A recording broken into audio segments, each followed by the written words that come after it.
On a crisp autumn morning in downtown Atlanta, the modern glass-walled law office of Bennett and Associates buzzed with activity.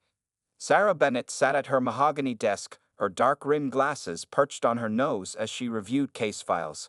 At 45, she had earned a reputation as one of the city's most dedicated civil rights attorneys, with 20 years of experience fighting for justice. The clock had just struck 9:30 a.m. when her assistant knocked on the door. "Miss Bennett, there's someone here to see you. She doesn't have an appointment, but she seems quite upset." Sarah looked up from her papers, noticing a young woman standing behind her assistant. Maya Richardson, 28 years old, wore a wrinkled business suit and clutched her phone tightly. Her eyes were red, evidence of recent tears, but her posture remained straight and dignified. "Please, come in," Sarah said, gesturing to the chair across from her desk. As Maya sat down, Sarah noticed how she winced slightly, adjusting her shoulder as if it were sore. "Thank you for seeing me without an appointment," Maya began, her voice steady despite her obvious distress. "I'm a software engineer at Tech Solutions downtown. Yesterday evening, something happened that I need legal advice about." Sarah reached for her notepad, sensing this wasn't going to be a typical consultation. "Take your time, Ms. Richardson. Start from the beginning." Maya took a deep breath and pulled out her phone. "I was driving home from work around 6 p.m.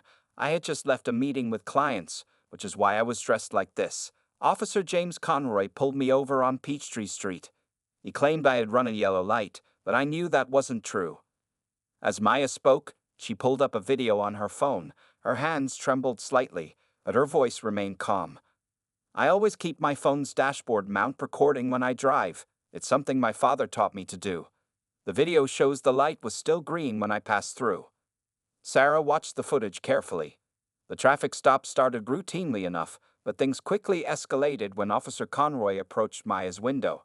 His tone was immediately aggressive, despite Maya's polite responses and clear cooperation. "He demanded I step out of the car," Maya continued.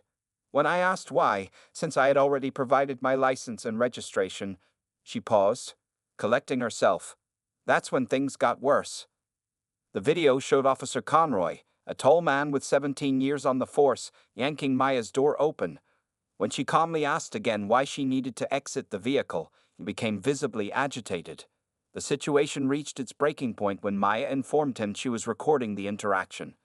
His body camera was supposed to be on too, Maya had explained, but noticed the light wasn't blinking. "I pointed that out, and that's when he—" She touched her shoulder unconsciously. Sarah leaned forward, her expression serious but compassionate. "The physical contact is clearly visible in your video, Ms. Richardson, but what impresses me most is how you handled yourself. Many people would have reacted differently." Maya nodded. "I wanted to. Believe me, I wanted to defend myself. But I kept hearing my mother's voice in my head. She always said, 'Win with wisdom, not with fists,' so I just kept recording and repeatedly stated, 'I am not resisting, but I am documenting this interaction.'" Sarah began writing notes, her legal mind already forming strategies. "Did you seek medical attention afterward?" "Yes, I went straight to Grady Memorial. They documented the bruising on my shoulder and arm. I also filed a formal complaint with Internal Affairs this morning before coming here." The morning sun streamed through Sarah's office windows, casting a warm glow across the room. She looked at the young woman before her, composed, intelligent, and determined to seek justice the right way.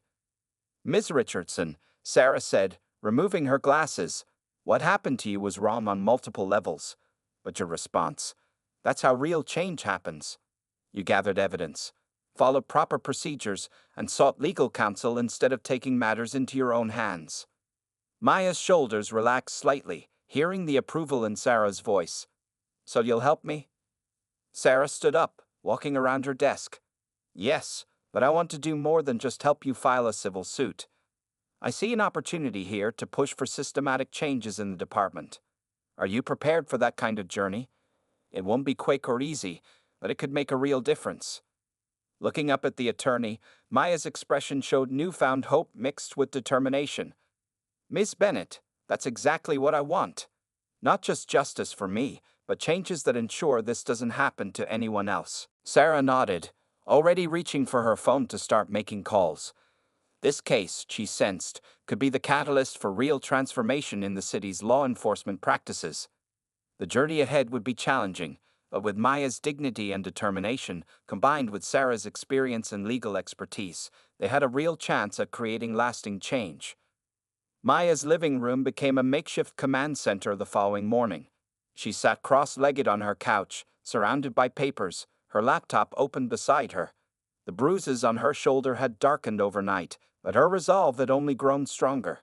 Her best friend Tasha, a journalism student, arrived with breakfast and determination. "Girl, we're doing this the smart way," she said, setting down coffee and bagels. "Tell me you got everything from yesterday." Maya nodded, pulling up a carefully organized digital folder on her laptop. "I've been up since 5 a.m., documenting everything. Look at this spreadsheet." The document detailed every moment of the incident with Officer Conroy. Timestamps matched with video footage, witness contacts were listed, and photos of her injuries were properly labeled and dated. Maya had even recorded voice notes immediately after the incident, capturing her fresh recollection of events. "Remember Mrs. Johnson from the corner store?" Maya asked, pointing to a name on her list. She was sweeping outside when it happened. She recorded part of it on her phone too. Tasha whistled, impressed by her friend's thoroughness. "You're really not playing around with this." "Can't afford to," Maya replied, taking a sip of coffee. Sarah Bennett said documentation is everything. "We're not just fighting one incident, we're trying to change the whole system." Just then, Maya's phone buzzed. It was a text from Marcus, an off-duty EMT who had witnessed the incident. He had been jogging past when Officer Conroy escalated the situation. "Got your message," his text read. "Count me in. What happened wasn't right. I'll testify if needed." Maya added his message to her evidence folder. The support from witnesses surprised her. People she'd never met before were stepping forward, tired of seeing such incidents in their community. Around noon, Sarah Bennett called. "Maya, how are you holding up?" Her voice carried both concern and professional focus. "I'm good, Miss Bennett. Actually, I've been gathering more evidence. You won't believe what I found." Maya switched her phone to speaker mode so Tasha could hear. She explained how she discovered 3 other complaints filed against Officer Conroy in the past year alone. All involved similar situations. Routine traffic stops that escalated unnecessarily, particularly with minority drivers. "That's excellent work," Sarah said, clearly impressed. "But please, call me Sarah. We're partners in this now. Listen, I've been making some calls too. Channel 4 News wants to interview you." Maya hesitated. "I don't know. Wouldn't that hurt the case?" "Not if we handle it right," Sarah explained. "You're articulate, professional, and most importantly, you did everything by the book. Your story could show others how to handle these situations properly."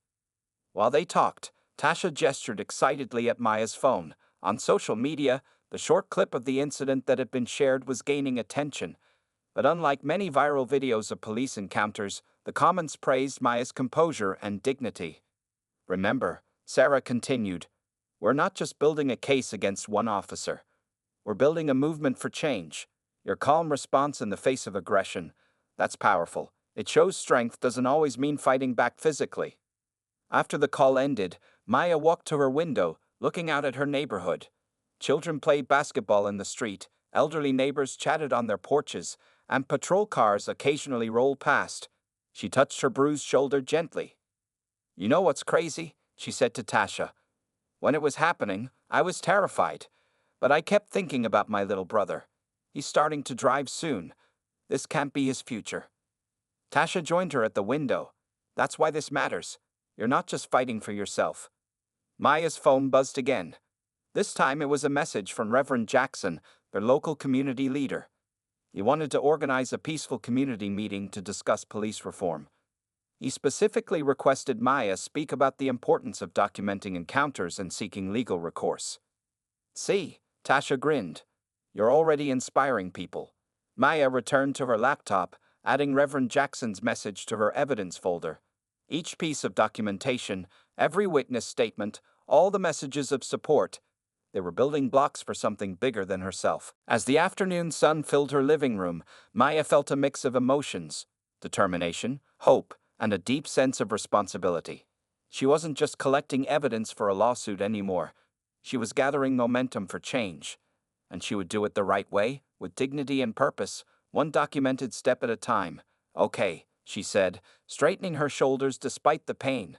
Let's prepare for that news interview. We've got work to do.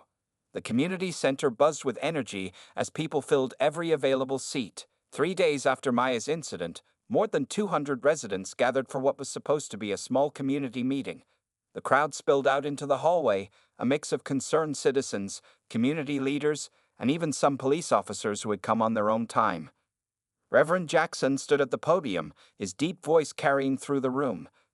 Tonight isn't about anger, he began, scanning the diverse crowd. It's about transformation, and we have someone here who's showing us the way forward. Maya sat in the front row between Sarah Bennett and Captain Michael Rodriguez, a 25-year police veteran who had reached out to them privately. Her professional appearance and calm demeanor contrasted sharply with the still visible bruise on her shoulder.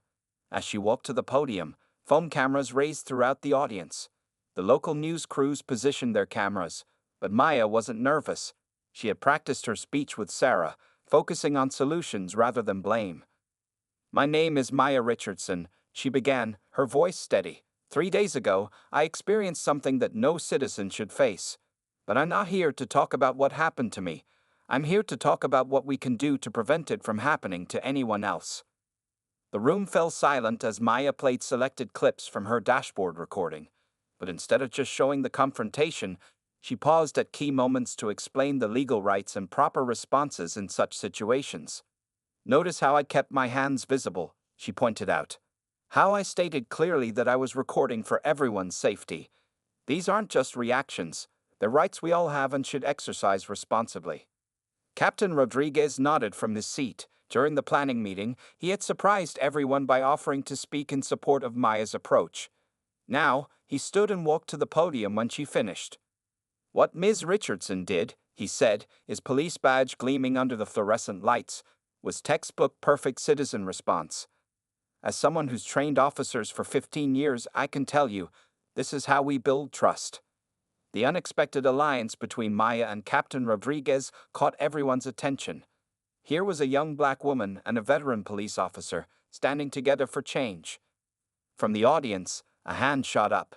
It belonged to Mrs. Carter, an elderly woman who lived near the spot where Maya was pulled over. I've been in this neighborhood 40 years, Mrs. Carter said, her voice shaking with emotion. I've seen too many young people react with anger, and while that anger is justified, it doesn't bring change. But this, she gestured at Maya, this is different. More hands went up. More stories emerged. A young man described a similar encounter last month. A teacher shared how her students feared police interactions. But mixed with the painful stories came solutions. Body camera requirements, community oversight boards, joint training sessions between police and residents. Sarah Bennett took notes rapidly. Each story strengthened their case, showing a pattern that needed addressing. But more importantly, the community was uniting around a positive approach to change. Near the back of the room, Officer James Martinez, a rookie cop, stood up. I joined the force to protect and serve, he said, his voice carrying genuine emotion. What happened to Ms. Richardson? That's not what we're supposed to be. Some of us want change too. Maya felt tears welling up as several other officers nodded in agreement. This wasn't just her fight anymore. It was becoming a movement for both sides to work together. As the meeting continued, people formed groups to discuss specific actions.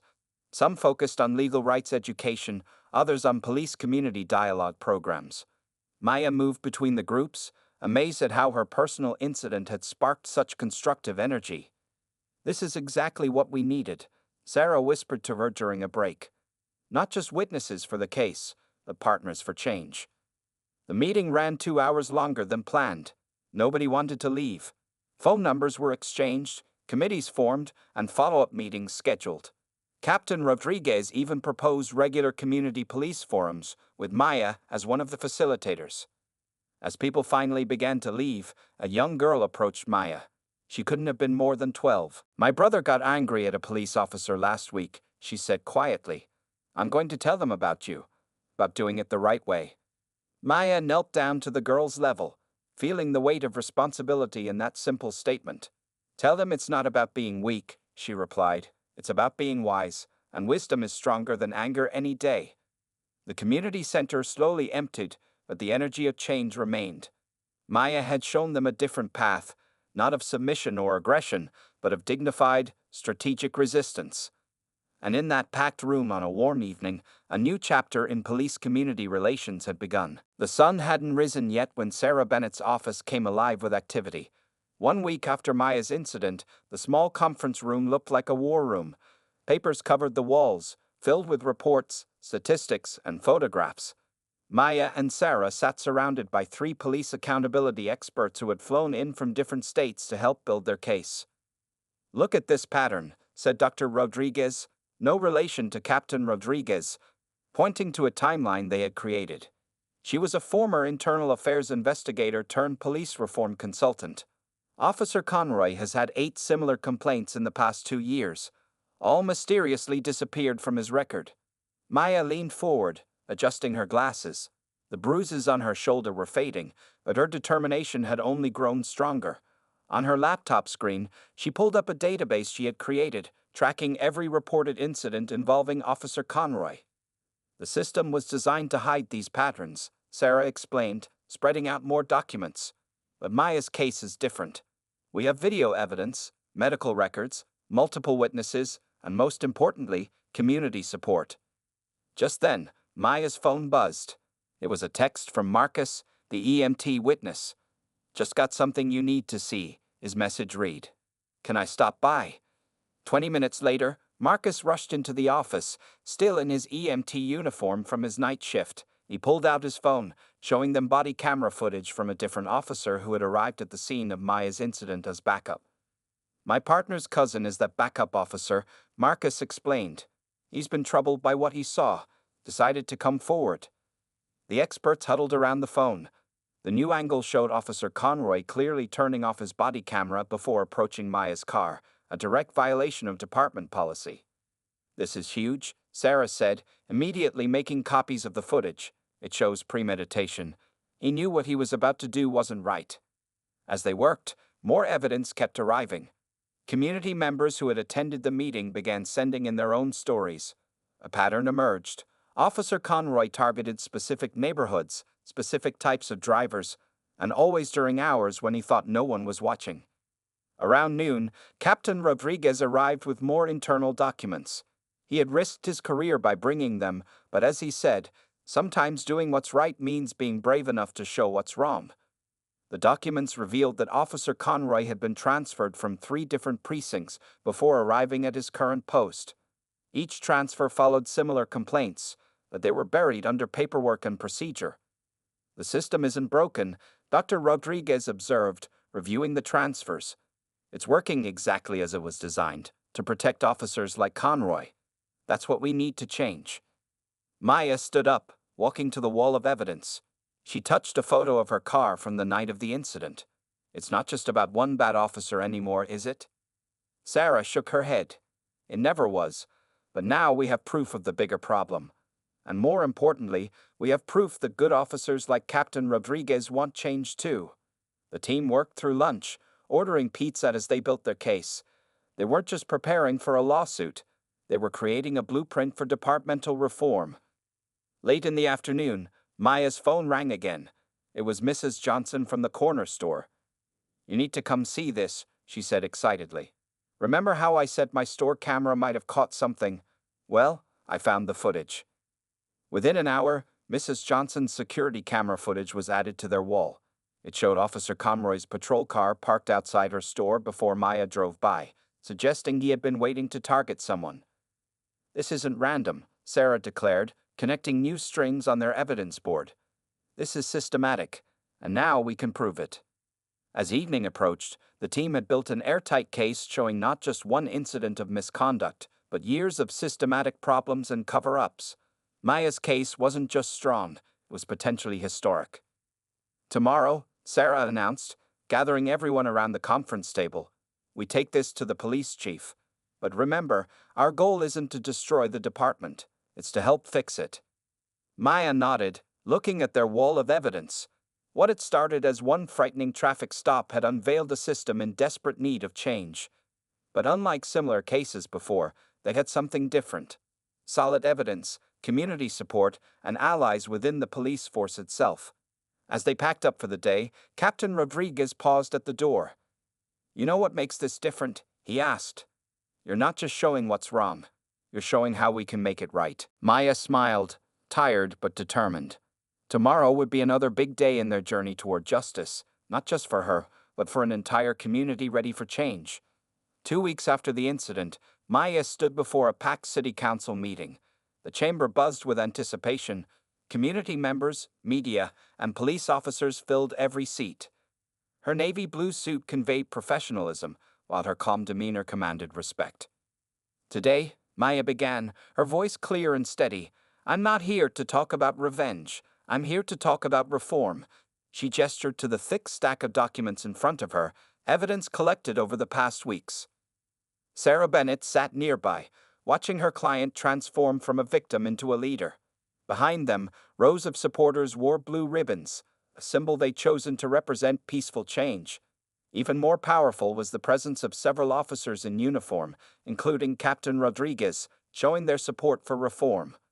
"What happened to me," Maya continued, displaying the video footage on the large screen, "isn't unique. But my response can be.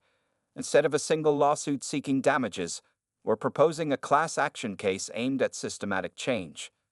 The room fell silent as Maya shared statistics they'd uncovered. 27 similar incidents in the past year alone, over 100 civilian complaints buried in bureaucracy, a pattern of behavior that couldn't be ignored. But then Maya did something unexpected. She invited Officer Thompson, a young black police officer, to join her at the podium. Thompson had secretly helped their investigation, providing crucial internal insights. "I love being a police officer," Thompson said, his voice slightly shaking. "That's why I can't stay silent when I see these abuses of power. Reform doesn't mean attacking the police, it means making us better." From the audience, Mrs. Carter, the elderly woman from the community meeting, stood up shakily. "I've been afraid of the police for 50 years, she admitted. But watching Maya handle her situation with dignity, seeing these brave officers stand with us, for the first time, I have hope." Sarah stepped forward, outlining their proposed changes: mandatory body camera usage with strict penalties for violations, civilian oversight boards with real power, improved de-escalation training, and community engagement requirements. "This isn't about punishment," Sarah explained. "It's about prevention and progress." The council members leaned forward, particularly interested in the community engagement aspects. Maya had worked with local leaders to develop a program where officers would regularly meet with residents in non-enforcement situations, sharing meals, attending community events, and building real relationships. Suddenly, a commotion arose near the back. Officer Conroy himself had entered the chamber. The room tensed, but Maya remained composed. Instead of anger, she saw something she didn't expect in his eyes: shame. "Ms. Richardson," he said, his voice carrying across the silent room, "I request permission to speak." Maya nodded, surprising everyone by inviting him to the podium. The man who had assaulted her 2 weeks ago now stood beside her, visibly uncomfortable. "I've spent the past 2 weeks on administrative leave," Conroy began. "At first, I was angry. But then I started watching how Ms. Richardson handled this situation. She could have called for my head. Instead, she called for change." His voice cracked slightly. "I've been on the force 17 years. Maybe too long. I forgot why I joined: to protect and serve. Ms. Richardson didn't just file a complaint. She showed me my own bias, my own failures.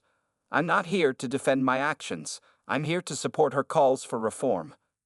The room erupted in murmurs. Maya felt tears welling up but maintained her composure. This was bigger than personal vindication. This was real change happening before her eyes. Sarah quickly adjusted their presentation to include Conroy's unexpected support. His admission of wrongdoing, combined with their evidence and proposed solutions, made their case even stronger. As the council meeting continued, Maya noticed reporters scribbling frantically. But unlike the usual sensational headlines about police brutality, tomorrow's stories would be different. They would tell of a community coming together, of police officers brave enough to admit mistakes, and of a woman who chose wisdom over vengeance. The easy path would have been a lawsuit for money, Maya concluded. The harder path is working together for real change. I choose the harder path. Who will join me? One by one, people stood, council members, police officers, community residents. Even Officer Conroy rose, tears visible in his eyes. In that moment, Maya realized that true justice isn't about punishment. It's about transformation. Her bruises had healed, but the impact of her choices would last far longer than any physical pain. She had turned an act of discrimination into a movement for change, and there was no going back. Police Chief Robert Anderson sat in his office, the morning sun casting long shadows across his desk. Before him lay Maya's comprehensive reform proposal, along with stacks of evidence that could no longer be ignored. His 30 years on the force hadn't prepared him for this moment. "Sir," his secretary's voice crackled through the intercom, "Ms. Richardson and her team are here." The chief straightened his uniform and took a deep breath. He'd spent the weekend reviewing everything: the videos, the complaints, the statistics, and most importantly, the proposed solutions. Initially defensive, something had shifted in him as he read through Maya's approach. Maya entered alongside Sarah Bennett, Captain Rodriguez, and surprisingly, Officer Conroy. The chief noticed how Maya carried herself, confident but not confrontational, determined but not aggressive. "Thank you for meeting with us," Maya began, but the chief raised his hand. "Before we start," he said, standing up and walking to his window, "I want to show you something."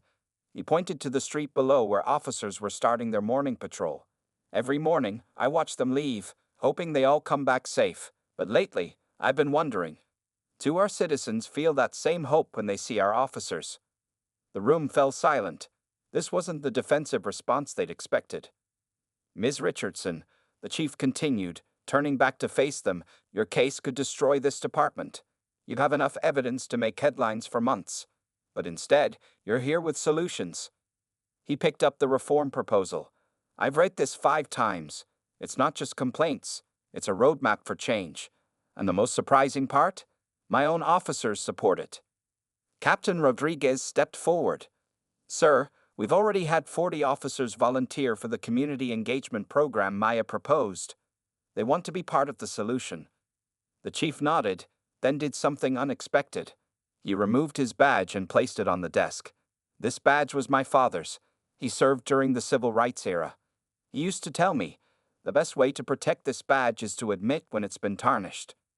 Maya watched as the chief pulled out a folder. Inside was an executive order, already signed, implementing many of their proposed reforms. "I'm not waiting for public pressure or lawsuits," he declared. "Starting today, we're making changes. Body cameras stay on, or officers go home. Community Oversight Board begins next week. De-escalation training becomes mandatory monthly, not yearly." Sarah Bennett flipped through the order, her legal mind processing each point. "This is actually stronger than what we proposed in some areas," she noted with surprise. "Because you showed us something important," the chief replied. "Real change doesn't come from forcing people to do better. It comes from inspiring them to want to do better." Officer Conroy, who had been quiet until now, spoke up. "Chief, I'd like to volunteer to lead the first community engagement session. My actions caused this, but maybe they can also help fix it." The chief studied Conroy for a moment. "Approved. But first, you'll complete every new training program we're implementing. Show everyone that change is possible." Maya felt tears forming but held them back. "What about the other officers with similar complaints?" she asked. "Already handled," the chief responded, pulling out another folder. "Full review of all active officers. Those who can't adapt to our new standards will be offered early retirement or reassignment to non-public positions. We're cleaning our house, Ms. Richardson." The meeting continued for hours, moving from problems to solutions, from past injuries to future healing. The chief shared his own ideas, building on Maya's proposals. He suggested police community sports leagues, regular town halls, and ride-along programs for community leaders. As the sun began to set, casting an orange glow through the office windows, Maya realized something profound had happened. What started as her personal fight for justice had transformed into a collaborative effort for change. One last thing, the chief said as they prepared to leave. He reached into his desk and pulled out a framed photo of his granddaughter. "She's about your age, Ms. Richardson. When she saw your video, she asked me a simple question. Grandpa, are you part of the problem or part of the solution?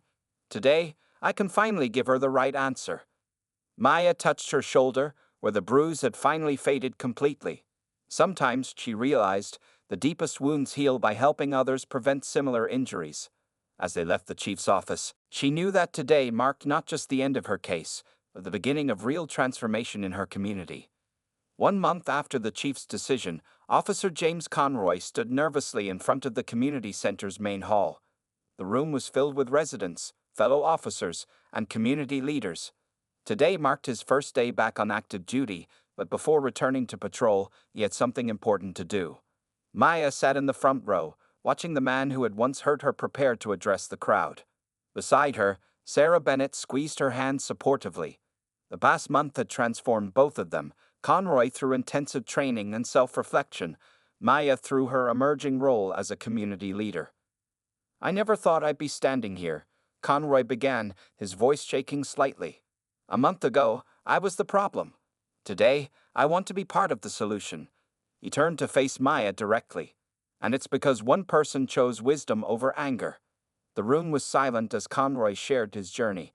He described the bias training he'd undergone, the counseling sessions that helped him understand his actions, and the community service that opened his eyes to the people he was supposed to protect.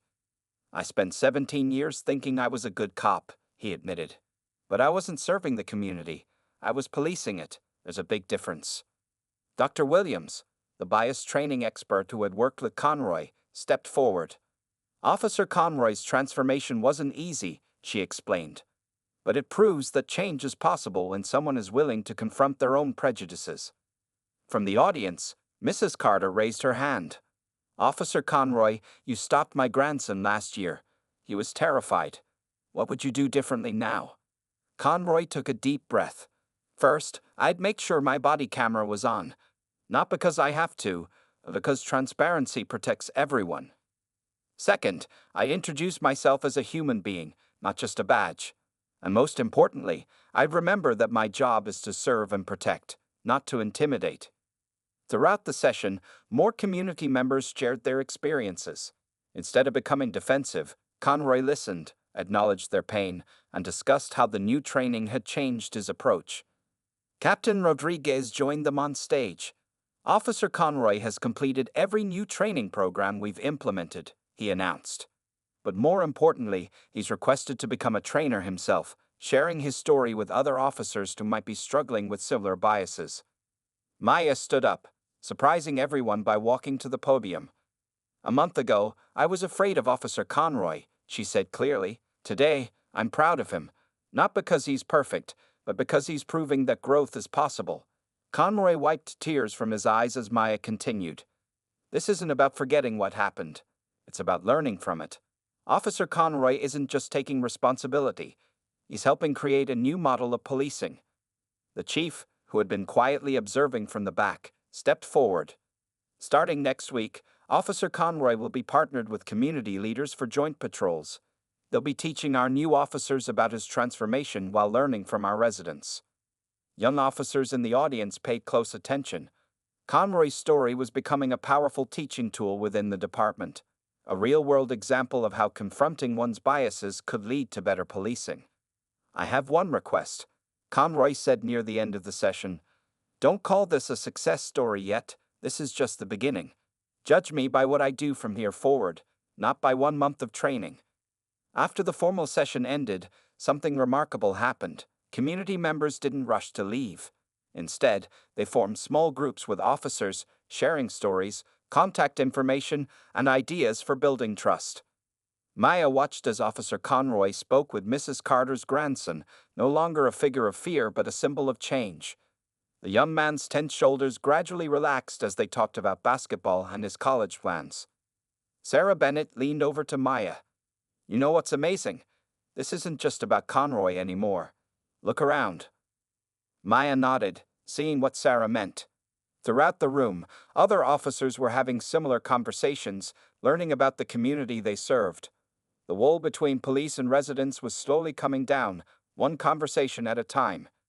As the evening ended, Conroy approached Maya one last time. "Tomorrow, I return to patrol," he said quietly. "I promise you, I'll make every day count." Maya smiled, recognizing the sincerity in his voice. Sometimes, she realized, the greatest victory isn't defeating an enemy. It's helping them become an ally in the fight for justice. 6 months after Maya's incident, the police department's main conference room buzzed with activity. Large charts displayed impressive statistics. Complaints against officers down by 60%, community trust ratings up by 45%, and successful conflict resolutions without force at an all-time high. Sarah Bennett stood before the newly established Civilian Oversight Board, presenting their latest quarterly report. Maya sat among the board members, now serving as its youngest member. The board included diverse community representatives, retired judges, and civil rights activists. "The numbers tell only part of the story," Sarah explained, clicking to a new slide. "The real success is in the daily interactions between officers and residents." The screen showed photos from recent community events: officers coaching youth basketball teams, joining neighborhood cleanup drives, and attending local cultural celebrations. In one particularly moving image, Officer Conroy sat cross-legged on the ground, reading to children at the local library's story time. "6 months ago, we demanded change," Sarah continued. "Today, we're seeing transformation." Captain Rodriguez stepped forward with his report. "Our new training programs have become a model for other departments," he announced proudly. "Last week, we hosted officers from 5 different cities who want to implement similar reforms." The board members reviewed body camera footage from recent police encounters. The difference was striking.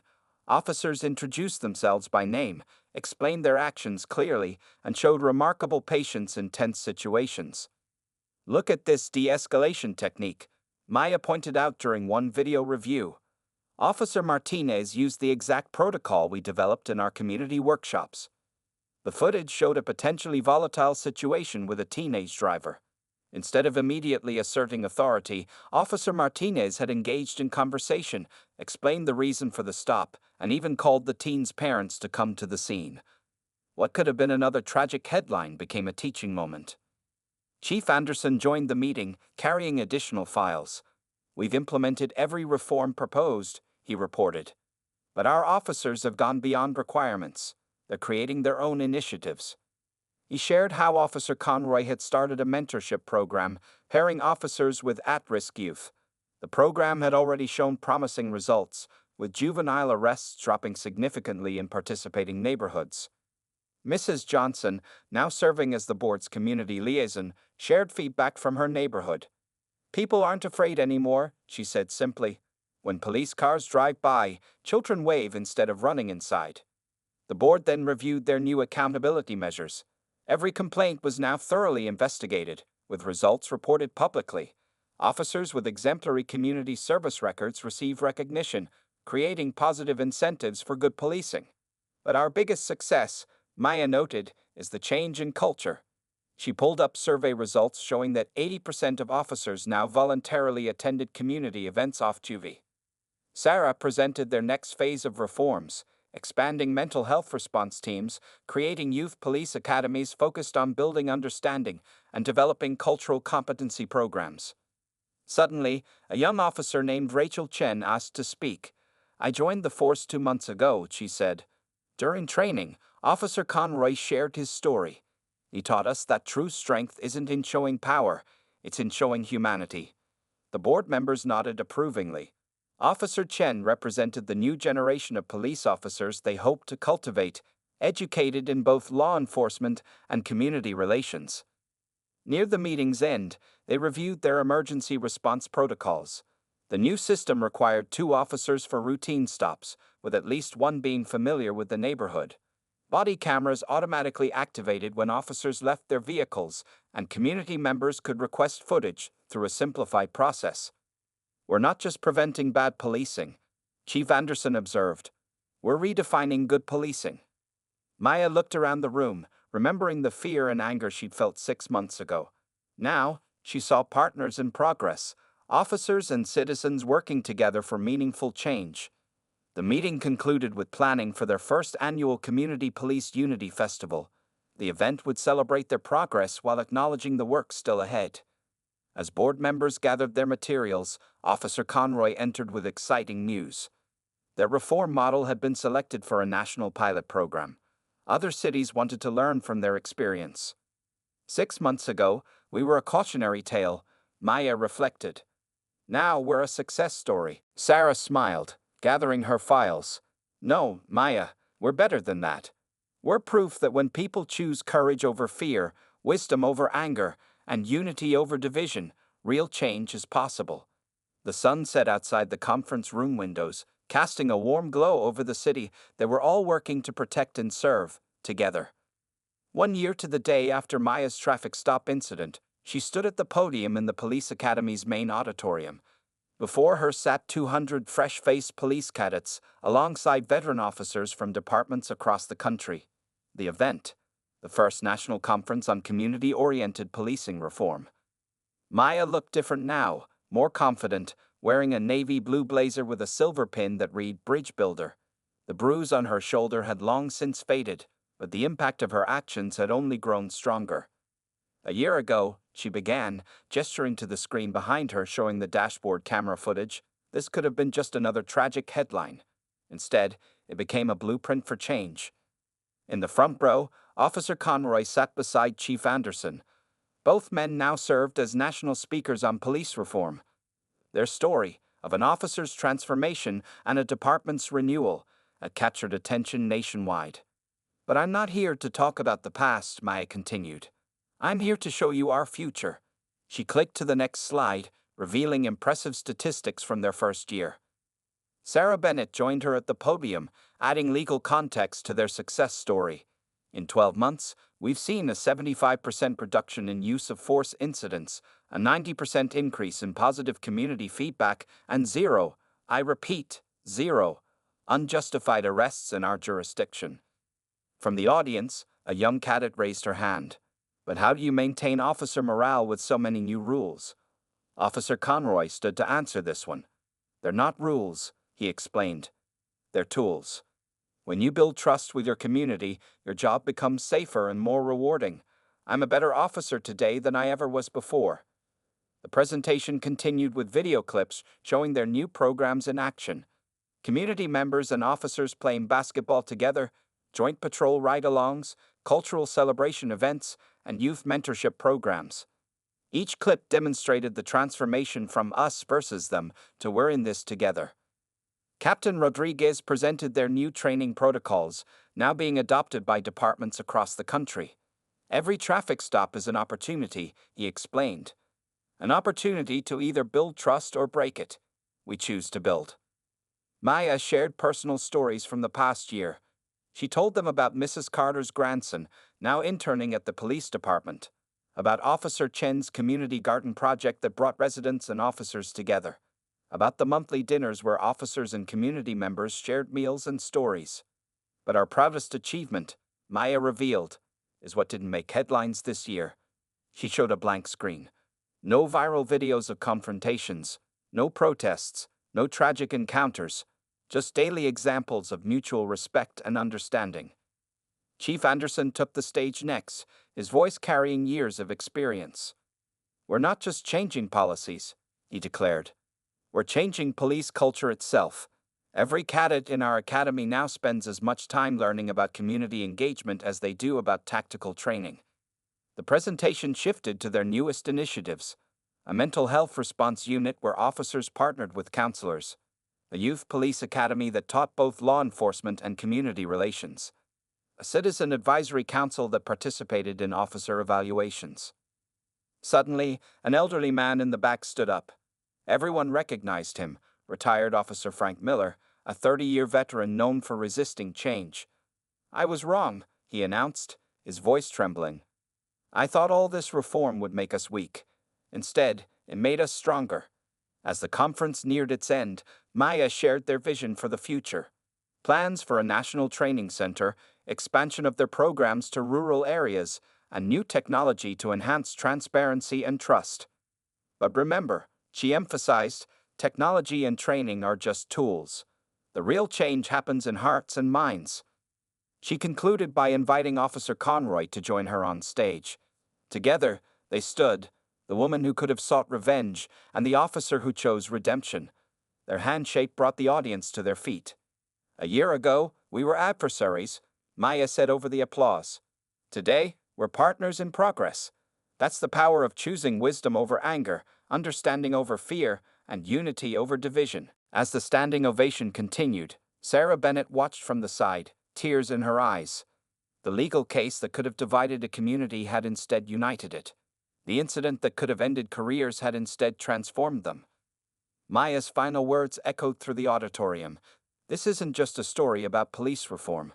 It's a story about human potential, about our capacity to learn, to grow, and to change. Most importantly, it's a story that proves when we stand tall together, justice becomes more than a word, it becomes reality. The conference ended, but their work continued.